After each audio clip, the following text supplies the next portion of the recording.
What's going on, y'all? So welcome back to the channel. As you guys can see, there is a jet ski attached to my truck. And you're like, bro, what are you doing? I thought this was a car channel. And it is. But I found this thing on Marketplace last night for $400 with the trailer. New bearings on the trailer. Tires look alright. But what we have here is a 99 or 98 Kawasaki STX, I believe it is. Not 100% sure. It's a two-stroke. And the reason why it was 400 bucks is because this thing, it's got a blown up motor. All right, y'all. So one of the main reasons why I bought this thing is because even though it's got a locked up motor, everything looks there. Nothing looks like it's been messed with. So that's why I went ahead and bought this thing. I was like, you know what, we're about to try it. But that's not everything. The motor that I'm about to get for this thing, it's gonna be a really, really good option. And they're not that crazy expensive. That's why I bought this thing with a blown up motor in a way. And we're about to put a motor on this thing. I also want to work on the trailer a little bit. So you guys can see it's a little bit rusty from all the rock chips and everything else. But before I even touch this trailer, I want to make sure that this thing is actually in a good running condition. Which by the end of this video, you guys will be able to see that. So I was like, you know what? Let me just try it out with an older model, two-stroke. You cannot go wrong with the two-stroke because they're really simple to maintain. And just look at this thing. Look how tiny this motor is. Parts for this, I went, hang out, a lot of y'all, I went to bed around like 2-3 a.m. last night just looking at every single part that could potentially be bad on this ski, just so I know and I'm prepared in case one of those parts is not actually as good as the sellers say it was. And there's some hidden surprises with this thing. I did get this thing off of Facebook Marketplace, obviously. Let's go. I'm super excited. We got this thing right here, which is the biggest thing on the body. I haven't really looked at it. It's a little bit dirty. The guy claims that he took it out like 2 weekends ago. I could kind of see like a renew sticker here. That's a boating permit from 23, 21. So this thing been around for a few years, obviously, right? I'm fire up, bro. Let's go, man. Got the GMC here. Jeez, bro, look at this.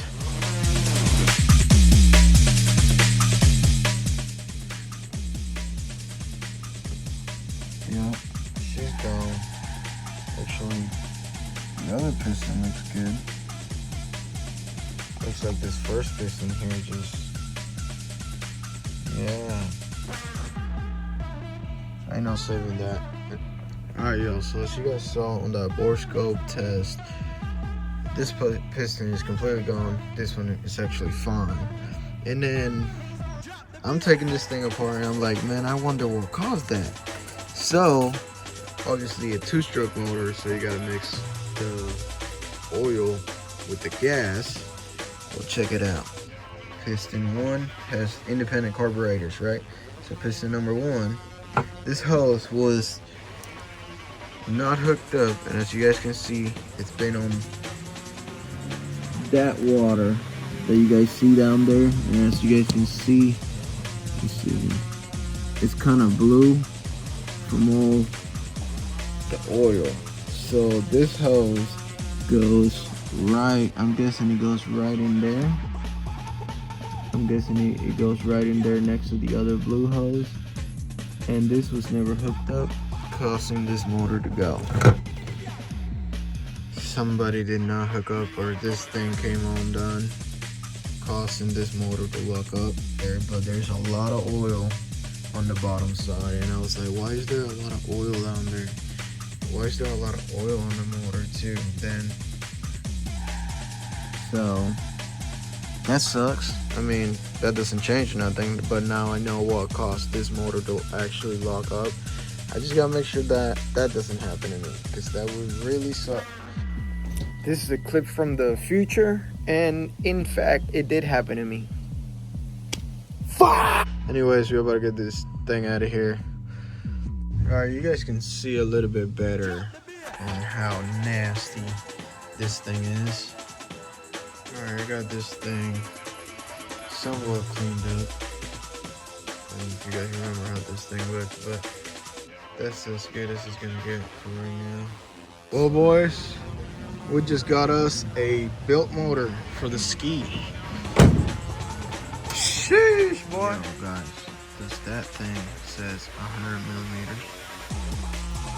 Oh my god, bro. Yo, this is kind of crazy, but this motor is, small enough that I got it at the table here. Now, I'm home alone, that's why I'm able to do this, and I gotta hurry up. Anyways, bro, I was not expecting this motor to be this built. Yes, I know the guy said it was fully built, but I was like, pistons and an aftermarket head, high compression, sure. So the compression on this motor is 210 PSI, when on a stock motor, it's 150. So with that being said, we're gonna have to lower the compression on this motor, because there's no way this thing is gonna survive on that ski. And that is because this thing is gonna get really, really hot because of all that high compression. And it's gonna require race gas because of the high compression. So with that being said, I really gotta find out what's all done to this motor so I could see what would be the best way for me to lower the compression on this motor, because there's no way I'm putting this motor on that ski with 210 PSI of compression. About to get this thing off the table here, but anyways, I'm about to show y'all how we're gonna make this work. The only way I'm gonna make this work right now is to go with a stock head, lowering the compression on this motor, because you could see, look at this, how much metal was actually taken off from this head to have that high of compression. So this is what we're gonna do. We're gonna put in a stock head with a stock head gasket. These pistons are not a high compression piston, meaning that they do not go past the block at TDC. So that was my biggest thing. If these pistons were high compression pistons and they stick above the block here, we were gonna have an issue, but thankfully we did not have that issue. So I'm just gonna put this whole thing together, and yeah, stock head, which I do want to paint, because that doesn't match, or I might, or maybe not, but that's the plan. All right, y'all, so as you guys can see, we got this motor in the ski already, but I do gotta hurry up, because you see that's water coming, and not the kind of water I want to be in right now. So we're about to get this thing going. Once I get every electronic and everything else on the ski or on the motor, it should be ready to fire up. Now, I'm not sure if we're gonna hear it run today. I just want to put the whole ski together and be like, okay, it should be ready for fuel, should be ready for all the other things to make a ski run, right? Now, I'm not sure if I want to start it here and then take it to the lake, or if I just want to take my chances and take this thing to the lake and see what happens. It'll be really fun if I just take it to the lake and see what happens, right? But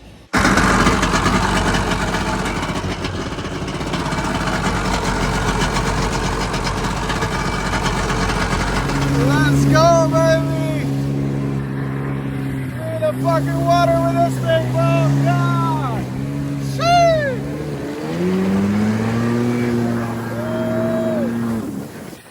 Oh my God, this motor rips, bro! This thing rips!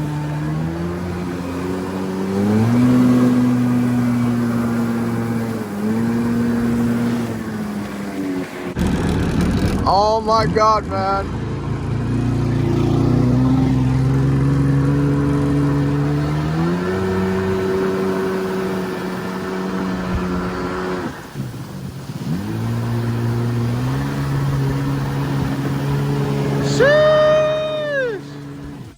Alright, y'all, so after that last clip on the water, everything went good and everything, but I just want to clarify something before I let you guys go. On that clip that you guys saw where I showed the piston from the new motor, it was not 100 millimeters, it was 1 millimeter. So this motor is bore out 1 millimeter, total of 81 millimeter pistons instead of the 80, making this motor a 767cc motor instead of a 749 motor, right? So I just want to clarify that thing because I looked at the video now and I'm like, there's no way you really said that was a 100 millimeter piston. That's a massive piston for that motor. I'm sorry. Yeah. So that's that. I'm going to let you guys go. I hope you guys enjoyed this video as much as I enjoyed making this video because it has been a really fun video to make. Now, stay tuned for part 2 because I am taking this thing on the water for sure. I'm recording. All right, y'all, so hold on. Before we go to part 2, we got something to address.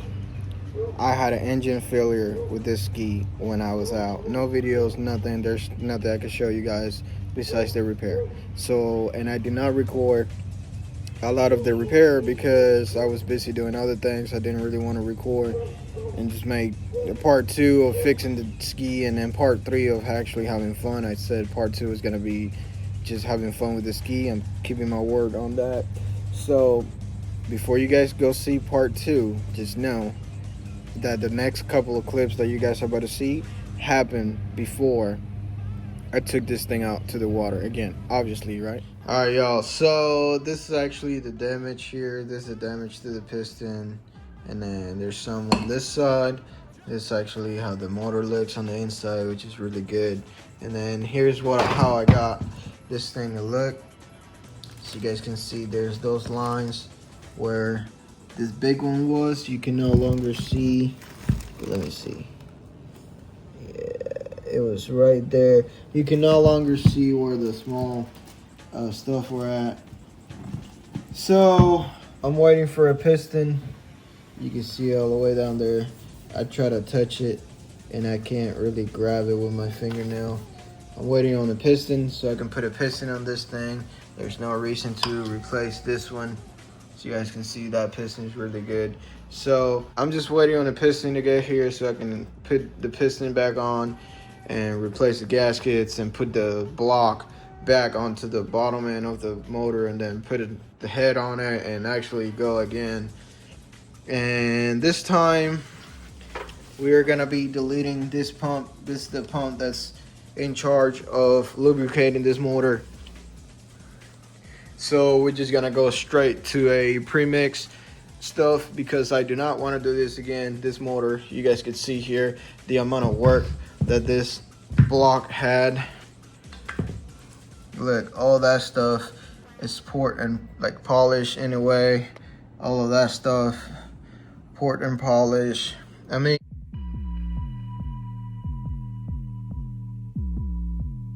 this jet ski thing got out of control quick, bro. All right, y'all, so I just pulled this seal out. Look at this. This was in there, and then check this shaft out.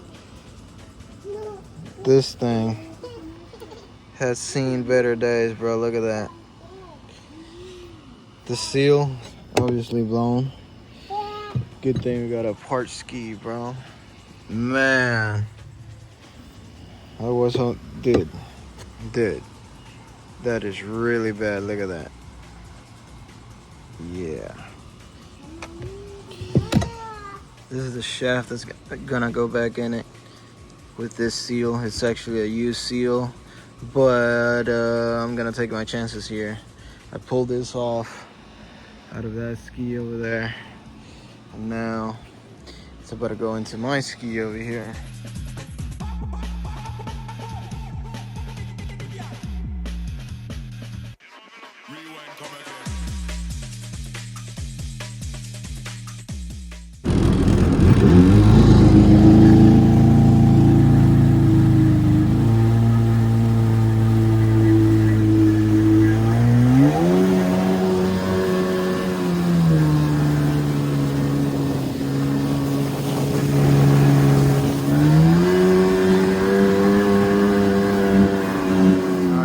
just went for a test drive out in the lake. It's kind of choppy, but we gotta let this piston ring sit because it's got a new piston on it.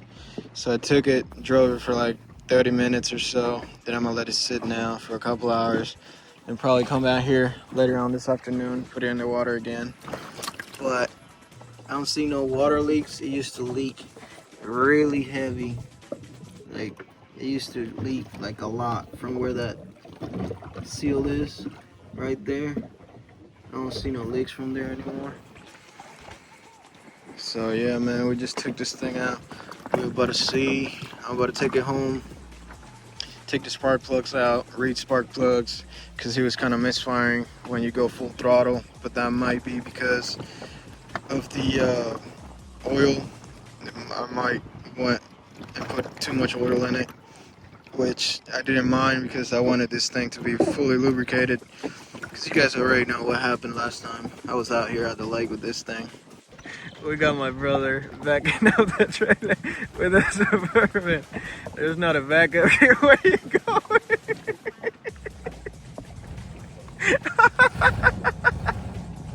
There's not a backup camera on this, and you can't see the trailer. But it's kind of funny seeing him back up. I gotta get this thing over there, yo. But this was hilarious right here. Alright, y'all, so I ended up just taking the ski back home. I just put my camera in there. Everything looks good. Now these spark plugs got a little bit of oil in it. I'm just gonna leave it how it is. I kind of drying them up a little bit, but I'm gonna leave it how it is. The reason being, when I put this piston back on, I lubricated the walls and the piston rings with 520 motor oil. I'm guessing that's the oil that I'm seeing around the spark plug, so I'm just gonna let that be. And it was smoking a little bit when this thing was running, so that's good. I don't care about smoking the whole marina, bro. I just don't want another engine failure. Do not care about smoke. Smoke is good on a two-stroke. So too much smoke is kind of concerning. Now I gotta find out if that smoke was a little too much for this motor, and that's why it was kind of misfiring when you're trying to go full throttle. But I'm guessing that's what it is. Too much oil in there. Couldn't really ignite the gasoline properly. I'm guessing that's the whole thing with it. So you guys can see, I removed that premix, or not premix, the oil tank out of here, and I just went straight to premix on the fuel tank, so I do not have another engine failure. Now I do want to order a rebuild kit for the carburetors, so I do want to get that coming. But I did say that part 2 of this video was going to be nothing but having fun with this thing, so this is going to be the end of part 1. I just couldn't let you guys go with, you know, a broken down ski, because my ski broke because one of the hoses popped off, and you know, it got a little bit hot. The ski just shut off. I think I'd show you guys the video. If not, I'll post it down here pretty quick. But after the last clip of getting this thing on the water, then I went out by myself, no videos, nothing, and I was there for like 3-4 hours. Everything went fine. Then I went back again that same day with like my family and stuff, and that's when I had the engine failure. So I brought it home, ordered the piston, and honed the cylinder wall. Now part 2 of this video is gonna be nothing but having fun with this thing. And yeah, cool. So I'll catch you guys on part 2 of this video. You cannot miss it.